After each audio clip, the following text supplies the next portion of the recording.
Un cariñoso saludo a todos ustedes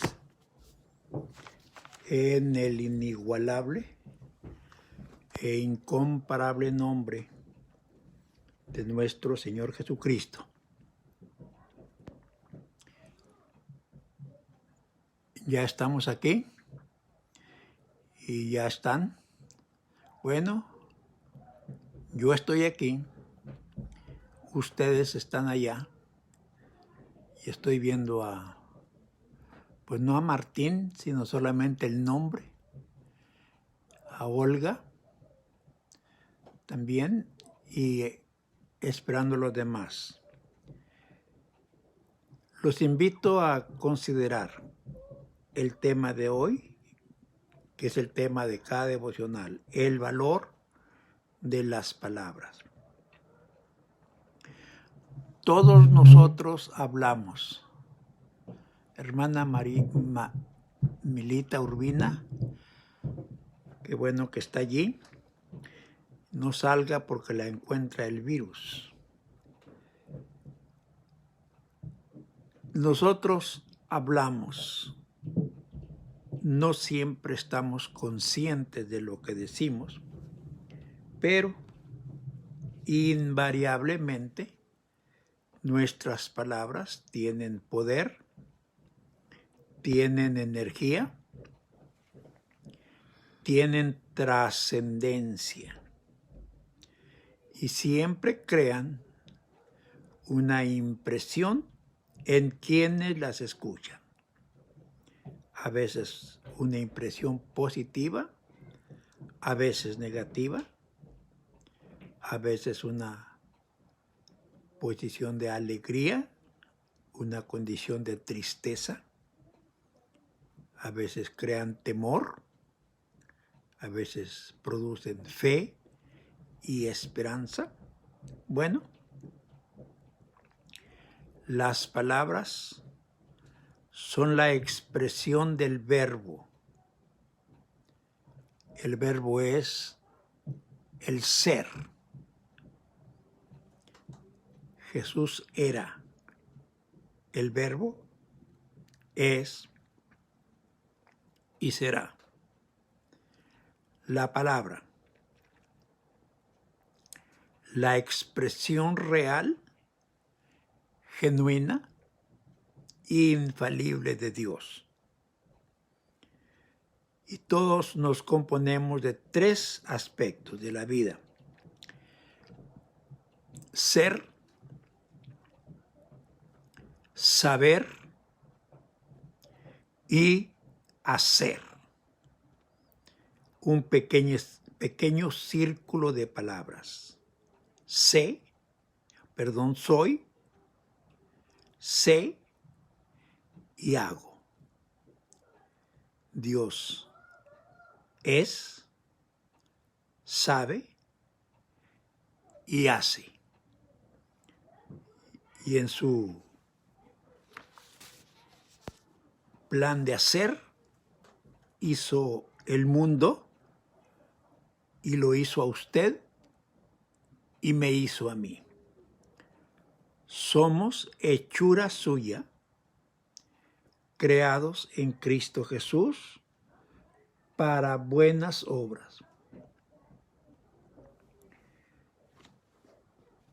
Hablando del poder de las palabras o el valor de las palabras, lo voy a invitar para que lea Proverbios capítulo 15 y verso 23.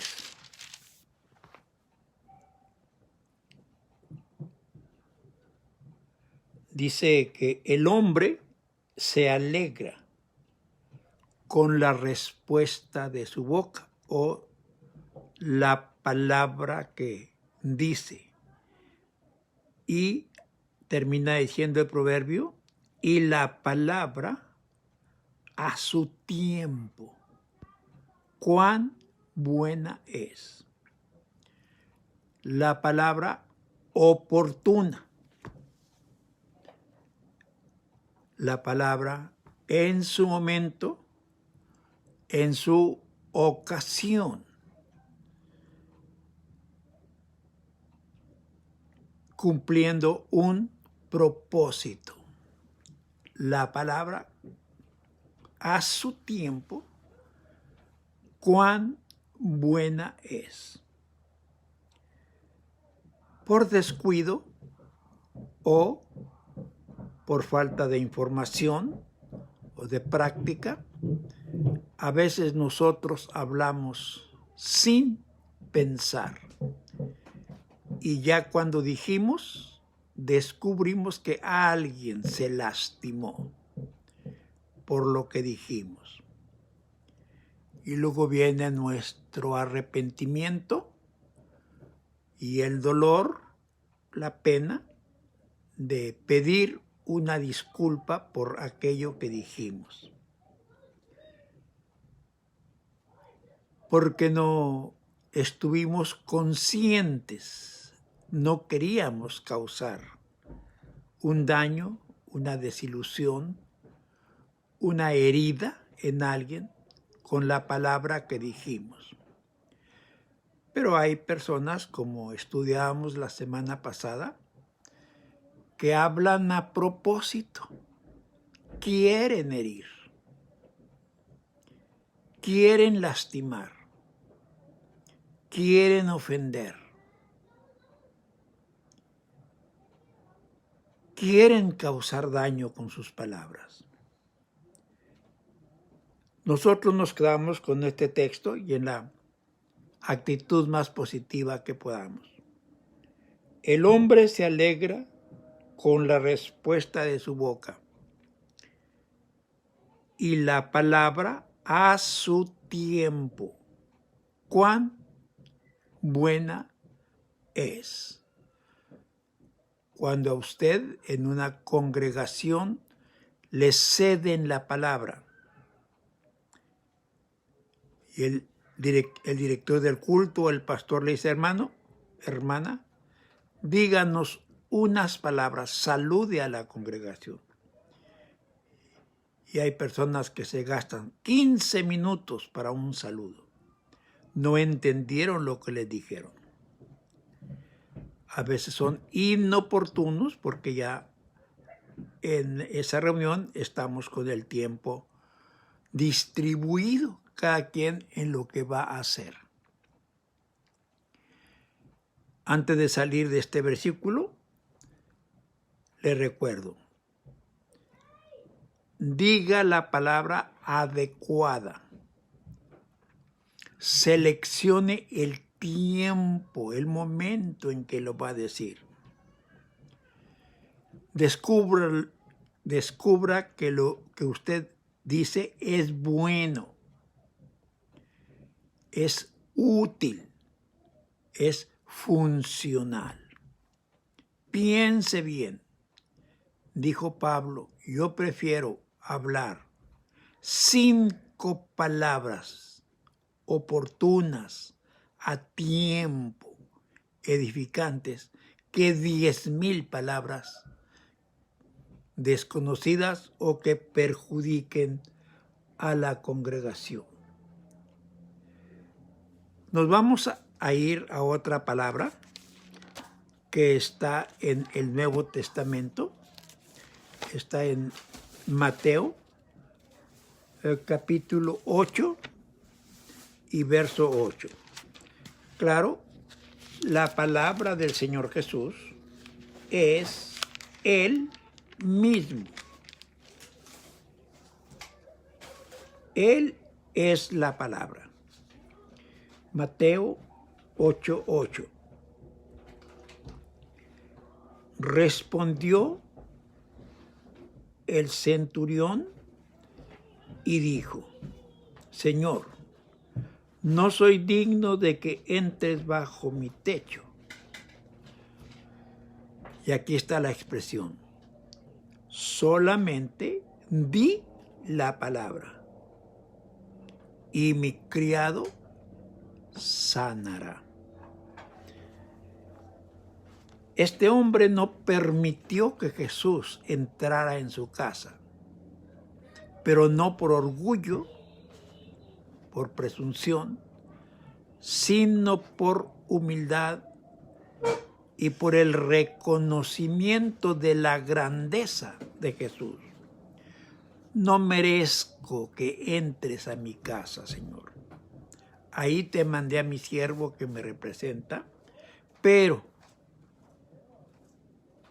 solamente di la palabra, y mi siervo sanará. ¿Cuánto vale la palabra de Jesús? ¿Cuánto significa para usted, para mí? ¿Quién sabe? No sé, para los que no nos están oyendo ahorita.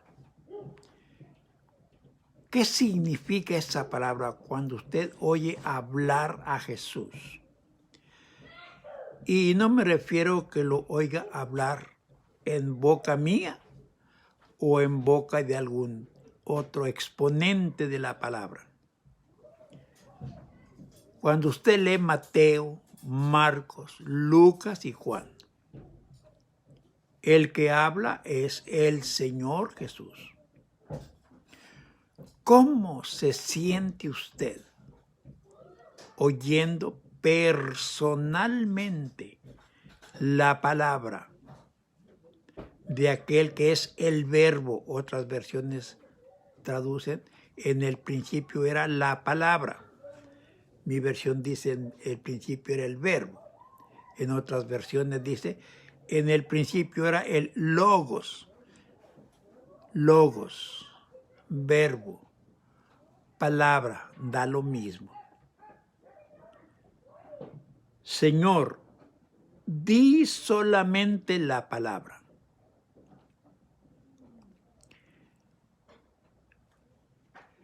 Vamos rogándole al Señor o vamos platicando con Él y le decimos, Señor Jesús, tú que lo puedes todo, ¿por qué no dices una palabra para que esta pandemia se termine? Así como le dijiste al mar, cállate, enmudece. ¿Por qué no le dices a esta tormenta que nos está acabando aquí? El único que puede calmar esta tempestad es el Señor Jesús. Y no necesita mucho. Una palabra de Él y las circunstancias se calman porque se calman. Y las circunstancias se cambian con una sola palabra.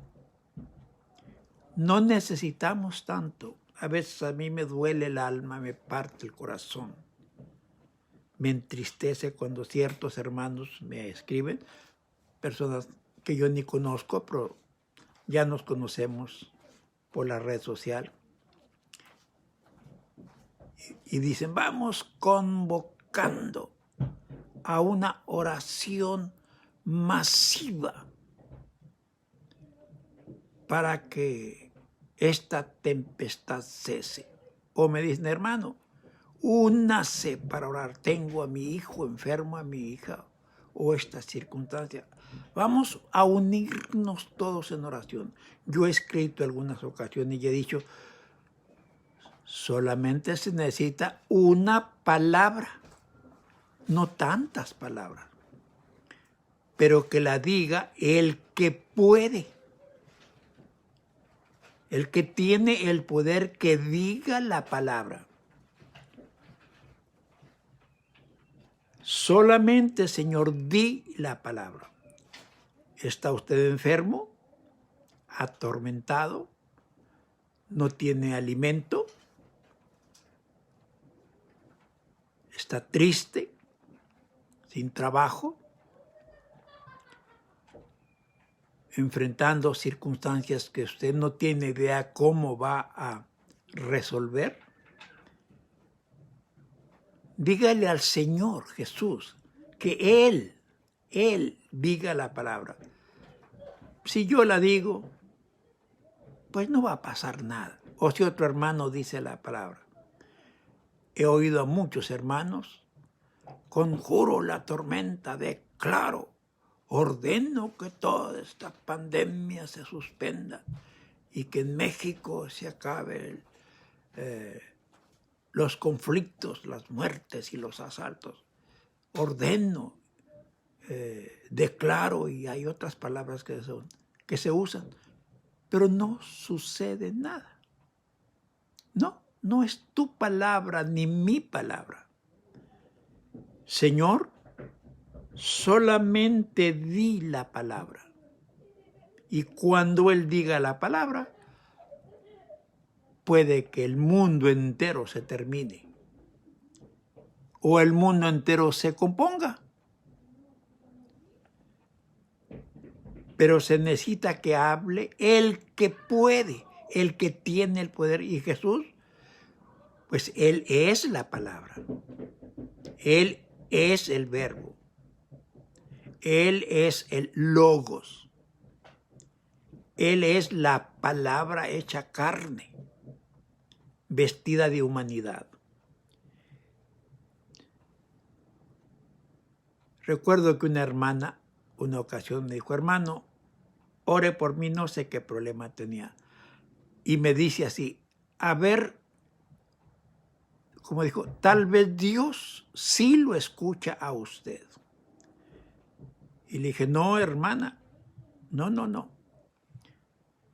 Yo pienso que es más fácil que la escuche a usted que a mí, porque usted es la del problema. ¿Quién va a orar más profundamente que usted, que tiene el problema? Así que yo los invito para que platiquemos con nuestro Salvador y Rey y le pidamos a ver si quiere decir la palabra. Para cualquier situación complicada en la que nos encontremos, Señor, di la palabra y mi problema se solucionará. Y allí mismo, en Mateo 8:16, dice que cuando llegó la noche, trajeron a él muchos endemoniados. Y otra vez, y con la palabra echó fuera a los demonios y sanó a todos los enfermos. Con la palabra. Jesús tenía una palabra con energía, con poder. Y usted y yo, si es que leemos las Escrituras, todos los días leemos una palabra de poder.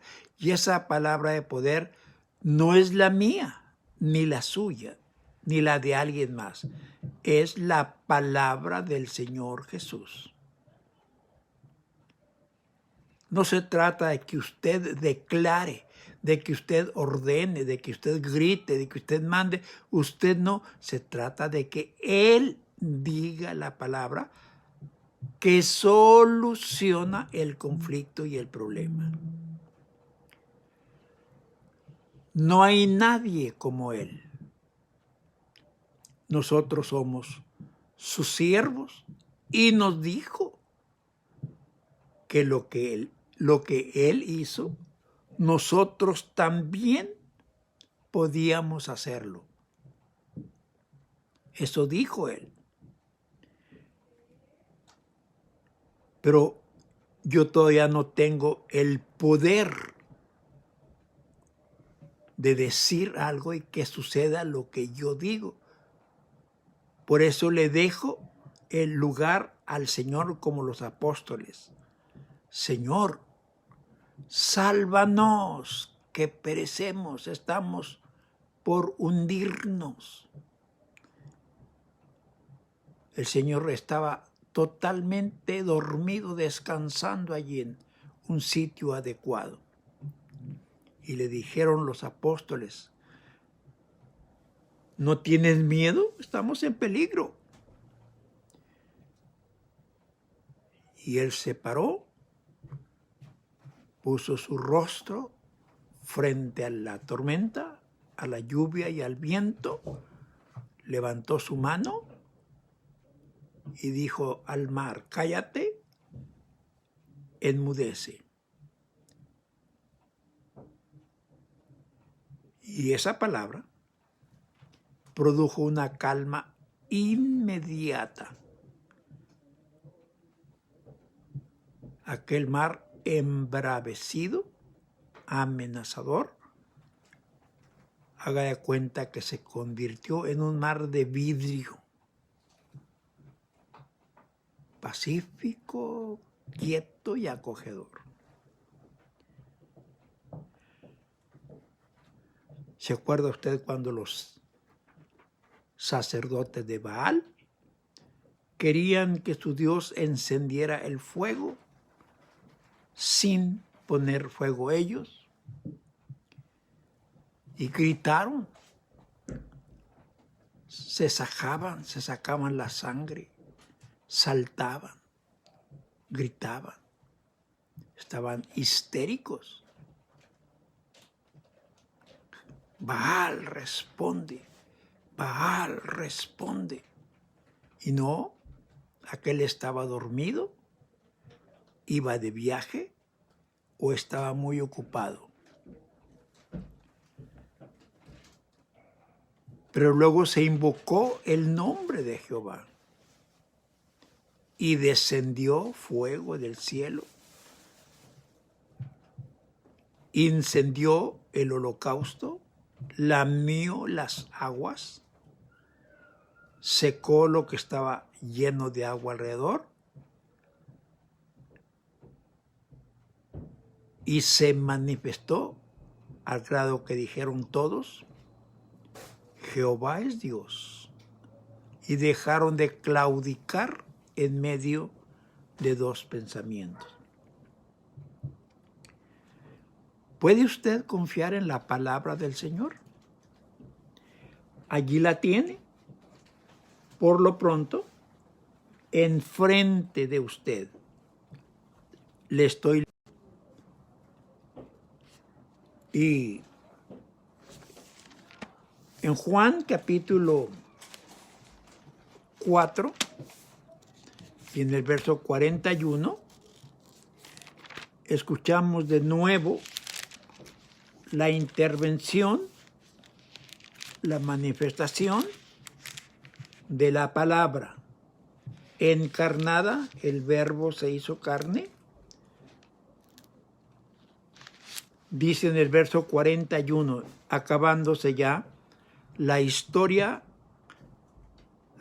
de la mujer samaritana, una historia que es estremecedora, tiene tanto que aprender de allí. Y dice el verso 41, y creyeron muchos más por la palabra de él. Unos poquitos creyeron por el testimonio de la mujer. El testimonio de la samaritana era muy efusivo, muy emocional, pero muy incierto. Les dijo: vengan a ver uno que me ha dicho todo lo que soy. Y les dijo: quizá este sea el Cristo. Quizá. Él ya le había dicho a la samaritana: yo soy el Mesías que estoy hablando contigo. Pero la mujer no alcanzó a entender todo lo que lo que el Señor le dijo. Ella salió por las calles gritando lo que ella percibía del mensaje. su emoción no la dejó entender por el momento. Cuando ya Jesús les predicó a los samaritanos, lo oyeron y le dijeron en el verso 42, ya no creemos solamente por tu dicho, porque nosotros mismos hemos oído y sabemos que verdaderamente este es el Salvador del mundo, el Cristo. Ya no creemos porque tú nos dijiste, ahora creemos porque nosotros lo hemos descubierto. ¿A cómo deseo yo que la gente evangélica deje de tener una fe prestada? Pues yo creo porque así me dijeron. ¿Cuándo se desengañarán por su propia cuenta y descubrirán que lo que les dijeron o les dijimos era verdad? Pero no era todo lo que ellos necesitan saber. La gente evangélica necesita descubrir quién es Jesús, porque tienen un Jesús solamente de información de segunda mano. No conocen la Biblia bien. Les falta mucho o nos falta mucho para que digan, yo no solamente conozco porque he oído el evangelio de muchos hermanos que gloriosamente predican. No, yo mismo he descubierto en la Biblia que lo que creo, esa palabra es verdad y es una realidad en mi vida, la palabra. Porque ya ve cuánto decimos de la palabra los que hablamos de ella. Unos decimos otra cosa, una cosa, otros dicen otra y otros difieren de otros. Y bueno, un caos, una Babilonia. Pero cuando vamos a la Escritura, allí no hay caos, no hay Babilonia. Hay una sola palabra y es la palabra de nuestro Señor Jesucristo.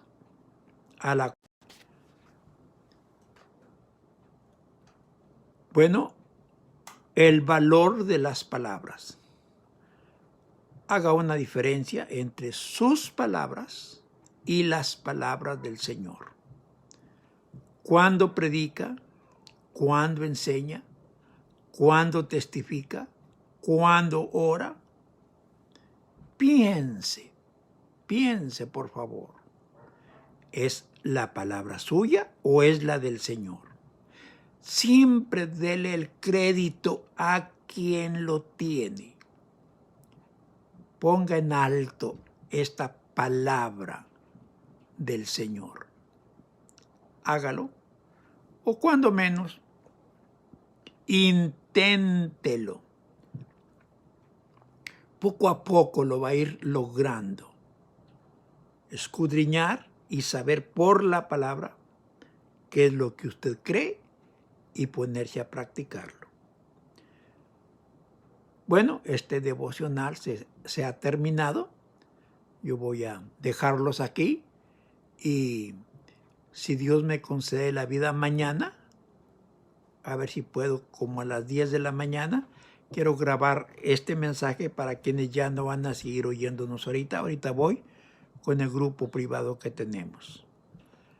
Lo dejo con esa palabra de Dios que es viva y eficaz. Bendiciones para todos. Nos vemos enseguida.